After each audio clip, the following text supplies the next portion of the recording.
Right, so I thought basically I would do a little bit of a tutorial, or just basically show everyone kind of where my workshop is, some of my tools, bits and pieces really. It will obviously be helpful to some of you, you know, mainly the newer wood turners or people thinking about getting into wood turning. So just thought it might be sort of helpful really to see some of the stuff that I'm using. So I'll let you have a look. Okay, so this is where this is the workshop.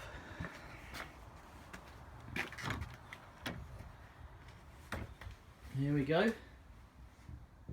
So there's lots of different tools in here, and you've mainly seen probably the Record Power CL4 that I'm using.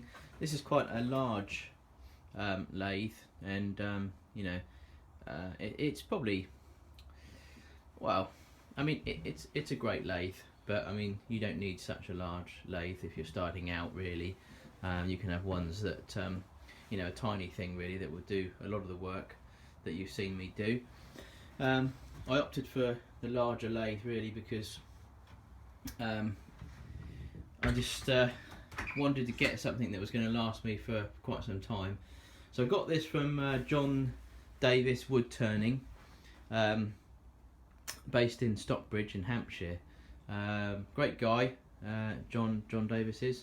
Don't know if those of you that might know him, if you're from this area in Hampshire, and that's in England. But you know, he's got lots of stuff in there, lots of tools, lots of everything you need really, to be fair.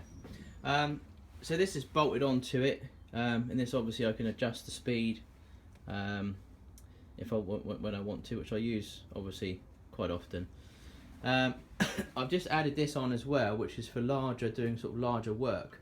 But to be fair, I probably, now I've got it on there, it's more of a hindrance than anything, because I can't normally, you know, the best place to stand really when you're sort of doing some work really is kind of just to the side, as you've seen probably some of the more professional workers sort of advise you on. That's obviously a lot more difficult now. I've got this here, so I'm kind of sort of like over here, sort of like trying to do it, which is not really ideal, whereas before I could stand here and that was perfect for me. And you know, the amount of times I'm actually going to be doing a huge bowl or something like that is probably limited really, so I'm probably going to have to take that off, and that cost me 300 quid, so a bit of a waste of money really. I'll probably sell that on eBay, I expect. So I've got various different chucks. I've got basically this smaller one for smaller work. I actually picked up another chuck which is sort of for smaller sort of bowls. I bought several chucks because, and you don't have to do it this way, but I bought several chucks so I'd have to keep changing the jaws all the time, which basically it's a little bit time consuming. But you know, I just thought, well, I'll just grab another couple of chucks really. So I've got this one, I've got the one over there, I've got the little one here, and I've actually got a larger one down here, which is for larger bowls. So you know, you don't need all those to start off though with really. I mean, just one chuck, this little one is perfect. Again, I got this from John Davis Wood Turning as well. So you know, that does, you know, a lot of stuff that you're going to be doing if you're going to start out or thinking about starting out anyway. So it's a good lathe. You know, really like it. I definitely would recommend it. Record Power. I've seen a lot of other wood turners use it, but there's lots of other products out there, and obviously Record Power aren't the only company that do really good lathes. There's tons of good lathes out there. This is just the one I use, so I just thought I'd, you know, let you know that really. I've also got the Record Power air cleaner as well. I mean, this is definitely an essential piece of kit. You know, when you're doing this wood turning, there's a lot of dust and all sorts of stuff that comes out in the air. Some of it you can't even see, you know, and this is supposed to pick up and suck in all the thin like that. You want, really. you know, you definitely want your mask. I've got a couple of these. I've got that one, and I've also got this one which I bought. This was quite an expensive one, but actually pretty awesome. I think it was about £250, but it's got this button on here. I don't know if you can hear that, and then it sort of just puts air in there, so you've got your, you know, you've got your cover for your face as well, which is great, and then also, you know, you're not sucking in any of the sawdust. It's a pretty awesome bit of kit, to be fair. You know, and it keeps you nice and cool in there as well. This is chargeable, so you just charge this up, and there it is there. If you wanted to have a look at that, it is it's I definitely think it is you know, worth getting. It's a very good bit of kit, and I also use where's the other one? Well, again, yeah, one of these. I mean, which you've seen most people wear. That's a good bit of kit as well. But yeah, I do like this. But I say it is very expensive as opposed to something that I just showed you over there, which is, you know, next. Oh, there we go. It's broken now. Right, we'll put that back in a minute. There's it's definitely safety is a priority. You know, get bits and pieces that you need really. I've got this bench saw which I picked up from eBay, and it's a lumberjack saw. Where is it there? TS254SE. Fairly cost effective, and it's actually a cracking saw. Really good for what I need really. Perfect really for just nice straightforward cuts, so that's quite good. And also got this dust kind of extractor as well down here, although it's not really hooked up very well at the moment. All I'm using it for is just really a hoover, just to really hoover up all the shavings that end up on the floor. I really should bring that out probably and try and hook it up somewhere here so that it sort of captures the shavings, because I mean, wood turning is really messy. I mean, you get covered in dust, you get covered in shavings, you know, and it's ideally you want something to just try and avoid all those shavings everywhere really. So I've got that. It's the same make as well as the so what's it, this is a BDE 1100, and it's a light dust extractor, it says. Over here we've got another record power machine, cracking little bandsaw this is. Now I did have a smaller one than this. This is the BS400. I had the very tiny one, which basically wasn't any good for me, but it's still a cracking bandsaw. You know, and for little work and for hobbies, things like that, it's great. But I found that some of the wood that I was putting through it, it just wasn't handling it very well. It threw some stuff out at me, which wasn't very good and a bit dangerous, because probably I was trying to cut things that were a little bit too big and a bit awkward for it. So this one I picked up, I swapped it out, I got rid of the other one, and got this one. Again, this is fairly expensive. This was about £1,000, but you know, what a cracking bit of kit that is. That works really well. I've got this little saw here, so like a little mitre saw. Got this from B&Q the other day. This is a what's it called? McAllister. Pretty good little unit. So for cutting like angles, and you can make all these types of cuts with it. It's only tiny, and obviously it's perfect for me because I haven't got a lot of room on my bench. So you get some bigger ones that have got, they go right back.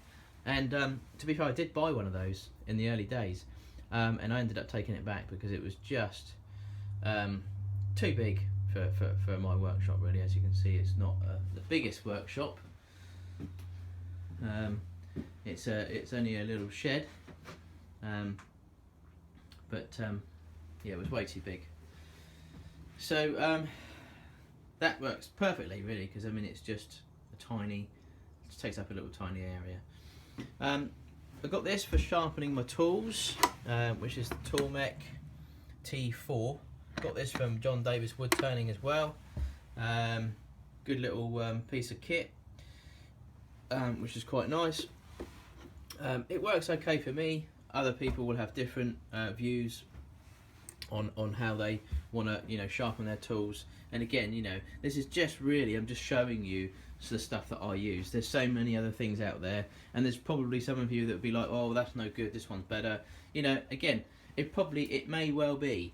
There may be some other better products out there, but this stuff works for me. It's pretty good kit, as so I've heard. And again, I've got a lot of this info of buying these items that I'm showing you now from fellow YouTubers like yourselves. So I thought by doing this for you, you know, you may well be able to pick up some bits and pieces. As we go over here, I've got the heater to keep me warm. That's an essential bit of kit. And then I've got the Record Power BDS 150 here, which is a little sander. To be fair, I don't massively rate this. It's a bit weak, really. And if the slightest bit of pressure on here when you're trying to, you know, if you're trying to sort of like sand something, you want to put a little bit of pressure on it, because obviously, you know, you want to do the sanding. I've already gone through a couple of belts on this, rubber belts, because they just shear off at the back there. It's not very powerful. There is one up than this, and I'm probably going to upgrade to that at some point. But again, it's okay for light work, you know, and if you're doing this as a hobby, or if you're doing it, you know, every now and again, you know, and doing a little bit of sanding, it's great for light work, you know, perfect. You know, 120 quid, 130 quid, bargain, you know. I've got all my clamps, Stanleys, and well, they're all Stanleys actually, yeah. Picked all them up from eBay, not eBay actually, I got those from B&Q. No, some B&Q, some eBay. There's a few more up there as well. Obviously I've got various different bits of wood in here, which I've collected over the time, really. Stuff I've bought from eBay, or exotic wood. I can't remember what they're called now. Exotic wood something. You probably know already, but you can pick up all these kind of like nice bits of wood. So I've got quite a lot of stuff here to work with, and I'm probably going to bring this out again. Bring this out actually at some point. I quite like this. It's got some sported going on in it, and I think I might give that a turn and see if we can make some kind of bowl out of that soon. Lots of different bowl blanks, you know, and they're not cheap really, you know, when you add them up. $2.75, you know, for a tiny little blank like that. A bit of a spalted beach, I think that one. What else have I got? I think that's probably it for tools, I think. Well, machinery, obviously I've got a lot of different tools that I use. The Robert Sorbet tools, got Record Power tools, HSS tools, some more Robert Sorbet tools up here. One thing to note with this lathe, and again you'll probably be told if you were going to buy one anyway, but you have to keep on putting oil in here, and I've lost the top. I've only just noticed that. That's an absolute pain. So you get this oil, which basically is like for the bearings inside here, which, you know, and I've been advised to, you know, put a drop of oil in there before I start work and during, you know, as well. So just a little drop in there, and just lubricates the bearings, because they're kind of like I don't know what kind of bearings they are, something sort of special bearings in there. So you must do that. You know, if you've got one of these guys and you don't know that, then you must do that, really. That's very important, otherwise you'll have a broken lathe, and you won't want that. This is also a very essential piece of kit, really, for any wood turner. Is your the old-fashioned paper towels. And I've got myself a little dispenser. Pull it down. Job done then. Now, when I first started doing turning, you may see on some of my videos I was using rag. And again, this is what I like about these types of videos, and why I think it's important is because, you know, somebody mentioned to me on a comment, you actually get try not to use rags. You know, you get better results with paper. You know, and I took that advice, you know, from a professional or someone that's doing, you know, more turning than me and knows what they're doing. Obviously, I'm I want to take advice, you know, and I'm happy to take advice from people, criticism, constructive criticism, all that, you know, and I didn't even know, you know, no one ever told me that basically using paper towels was a better option. So hence I always use paper towels now. I rarely use a rag. You know, you can obviously use rags because I was using them initially, but I did actually find that the finish wasn't brilliant. So so there you go, really. So I think definitely you need some paper towels. I've got lots of different bits and pieces in here, some sort of lacquers and some polishes. Obviously you've got the friction polish, melamine lacquer, cellulose sanding sealer. I've got the super glue for doing all sorts of different jobs there. We've got the wood wax 22. Bought some Hampshire sheen the other day, made in Hampshire, funnily enough. Some Danish oil, some burnishing cream, the old wood glue, the old Gorilla wood glue. Now that I find that absolutely awesome, actually, to be fair, at the moment. So, but these are all good as well. But I mean, this is the one I'm using. Boiled linseed oil. So quite a bit of stuff in there, which is always used. Some more bits and pieces over here. Some wax polish. These are absolute rubbish. I mean, I wouldn't bother with these. This sort of finish. What are they called? Supposed to give some kind of sort of protective coat and finish on the wood, but they're absolute rubbish, so I wouldn't bother with those. Got some paper here, so you've got different grits, which is always quite handy. These are quite useful because you know, you've got your 150, your 240, 320 and 400 grit. You just, you know, tear them off when you need it, put them next to your lathe, job done. So they're quite good. I also use obviously other paper as well, but they're quite handy for doing, you know, quick jobs. Okay, so I hope that was interesting for some of you, and again, I know it won't appeal to a lot of the more professional wood turners that have been doing this for quite some time, and again, you know, or maybe it will, I don't know. And again, it's just really, I thought, you know, you've seen a few of my videos now, you've seen some of the work that I'm doing, and it's just nice to know that if you are a new turner, you know, and you're thinking about doing this, that you know what sort of stuff I'm using. I know there's obviously hundreds of other people out there with using lots of different things. Sometimes they don't really show you what sort of tools, you know, that they're actually using and how they're averaging, you know, how they're achieving that. So I just thought it was quite good. So I hope you enjoyed it, and I'll see you again soon. Cheers.